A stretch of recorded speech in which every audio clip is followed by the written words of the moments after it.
Plaintiff Nick Raphael says the defendant told guests at a party that he was a horrible magician. He believes this comment made future jobs disappear, so he is suing for $150. Defendant Nick Cabana would rather be sawed in half than pay the plaintiff anything. He claims it wasn't his comments that cost the plaintiff future jobs, it was his bad magic. Your name is Nicholas? Correct. And your name is Nicolai? Yes. So you're both called Nick? Yep. You can call me Magic Nick if that makes sense. Magic Nick, Yeah. you're here just in the nick of time. Yeah. You're a magician. Correct, yes. Oh, well, tell me about that, because apparently that's the basis of this lawsuit. Yes, I've been doing magic since I was 5 years old, and this is the first trick I ever learned. My last trick. I'm gonna make a bunny come out of my hat. Wait a minute, a real bunny? Yeah. Abra, cadabra. There's the bunny! So basically, I'm going to be suing the defendant over here for $150. You're suing him for $150? Correct. We were at a party, and basically he came up and told a group of people that I'm the worst magician in the entire world, and it screwed me out of a gig. How did this happen? We were at this long party. We met actually on the set of a zombie movie. We were background extras, and we dressed up as zombies for this film. Oh, there you are. Yeah. Oh, yeah, I can tell who you are. Yeah. You're the guy on the left. Correct, yes. So you were like extras in the... Yeah. So we basically, we were on set for 4 days, and production took our phones because they were afraid that we were going to take pictures of ourselves and like send them out. Yeah, well, that's normally the case, yeah. Okay. Right. So we're basically forced to talk with people. You're forced to talk with people. Isn't that awful? You have to talk to people. Oh, it's horrible. But an amazing thing happens. You actually start forming bonds with people, and Nicolai and I over here actually formed a bond with each other. Now, we don't get to see each other that often. So the night of this party that we were at, we're hanging out, we're having a good time. Him and I are just chatting, and he had walked away to go grab a drink or something. And I happened to, I'm standing there. I didn't want to like twiddle my thumbs, and being a magician, I want to go entertain people. So I saw a group of people. I walked over. I started performing card tricks for them. They seemed very interested in what I was doing. He doesn't know when it is appropriate and when not to do magic. They kept asking me, how did you do that? You know, where did you learn this? How did you get into magic? They seem very interested. And when I can tell that somebody seems interested in what I'm doing, I just wanted to hand out my business card. So they would hire you like for some party or whatever to entertain? Correct. And I usually charge like $150 for like 2 hours of strolling magic. I'll walk around and do close-up magic. Can I see one of your tricks? Yeah, I can try some. Yeah. He has a deck of cards, right? Yeah, I got it right here. I carry one on me everywhere I go. All right, here's what I'm going to do. I'm going to riffle down the cards like this with my thumb, and you're just going to say stop whenever you like. Stop. Right here? Cool. Remember this card? Lock it into your brain. I don't want to know what it is. Cool. Here we go. All right, so do you know how to snap your fingers, Jerry? Perfect. Every time you snap your fingers, your card jumps straight to the top of the deck. The 9 of clubs. So that's pretty cool, right? Yeah. This is it, right? This is the card, 9 of clubs? No. See, he's not that good. Are you serious? No, it was a king of diamonds. Oh. Well, you know what? This is like really weird. Thankfully, I carry, let's see, this is actually the magician's insurance policy. Yeah. So it covers failures. And this was a complete failure right here, right? Let's see. This is all the legal stuff I'm not really interested in. There. So let's see. Let's see. Oh, there it is. King of diamonds. Look at that. Oh, thank you.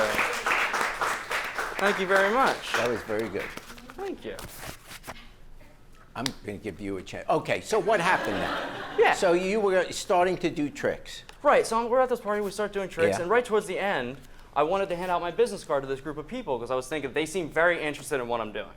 So I go to pull out my business card, and I start to hand it over, and he starts coming back. He was like staggering over like a zombie. No. With a drink in his hand. That's not how it happened. Let me finish. No. Okay? Okay. So he comes over. I'm about to hand over my business card. I thought I had this in the bag. Like I was like, oh, they're going to hire me. This is going to be great. So he comes over, and he's like, he's the worst magician in the world. Don't hire him. And I looked at him, I was like, what the hell are you doing? Like, what? Why are you saying that? And these people literally turned around and just like walked away and didn't even acknowledge me after that. For all I know, I was their saving grace to get out of a situation that they didn't want to be in to start with. You feel this was lost business? I could be suing him for thousands of dollars, but I'm not, because if I would have got that one gig, I'd go to the gig, I can hand out more business cards. Let me hear your defense. So first off, I don't owe him a thing because there was no actual proof that they were going to hire him. Now, granted, we were at a party and there were alcohol and people tend to, when they are drinking, be amazed at things. Now, not to say that they weren't actually amazed with his card tricks, but from my experience, people tend to say whatever they can to get out of a situation and go back to having fun. Yes. So in this case, since he had no actual deposit or a date or signed contract with them, maybe a verbal contract with them, but other than that, there really is no grounds of saying that they were going to hire him for this job. Every time we hang out, because I have to travel so far, I'm excited to see my friends. So every time I go, I travel my 2 hours, I'm excited to see Nick, and he turns it into a business venture. Every time. That's not true. Eventually, nope, that's not true. How often do you see him?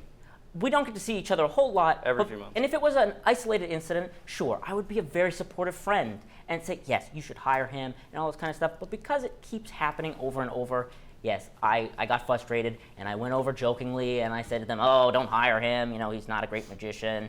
And yeah, it turned them away. All right, here's what I see. When you're a performer of any kind, singer, dancer, movie, you're in movies and plays, a magician. When you're a performer, you put yourself out there. Of course. That's what we do. Yes. And because you put yourself out there, you put yourself out there because you'd like a positive response from the audience. Correct. But once you put yourself out there, there is no guarantee what that response is going to be. I know this is hard to believe, but there were actually people that didn't like my other show. So whatever his motivation was, he, in a casual situation, is giving his opinion. He slandered me. I've been doing this. Didn't This is my slander. passion. I've been doing this since I was 5 years old. This is like what I love. I got into magic when I was 5 years old, and what he said was his opinion.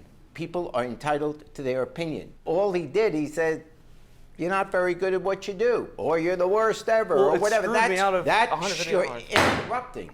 Under the law, he can't be fined. He can't, be found guilty of having an opinion which he stated at a social gathering. I think you're a good magician. appreciate it. And probably there are going to be more people that see this than were at the party. So you're going to benefit in any event. But on this lawsuit, case dismissed. Thank you.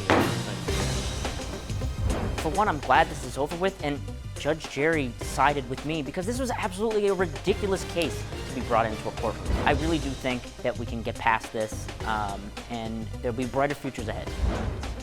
Inside, I have a cherry right here, or a red ball. I'll put the lid back on, and all I have to do is snap my fingers, and just like that, the cherry is gone. How did that happen? Thanks for watching. Now please approach the bench. The way I look at it, you have two options here. Option A, watch more Judge Jerry. Option B, watch more Jerry Springer. The choice is yours. Now get out of my courtroom. You have more clips to watch. And don't forget to subscribe.